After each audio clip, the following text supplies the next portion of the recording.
Non, non, non, pas du tout. C'est surtout pas ça. C'est surtout de comprendre qu'il y a des causes plus profondes au TDAH et que c'est intéressant d'aller les voir, de voir qu'est-ce qu'il y a de commun pour justement pouvoir modifier ça.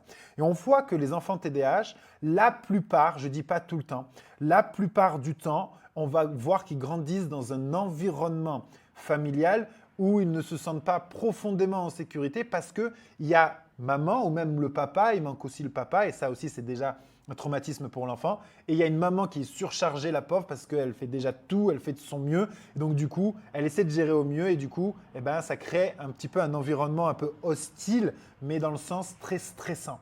Et du coup, le stress va favoriser le retard du développement du cerveau qui va pouvoir ensuite être diagnostiqué TDAH. Mais en gros, ça va encore plus figer le préfrontal. Et c'est les travaux de Boris Cyrulnik qui nous avaient montré ça, qu'un enfant qui ressent beaucoup de stress autour de lui va avoir un retard du développement du cerveau, ce que l'on analyse chez les TDAH.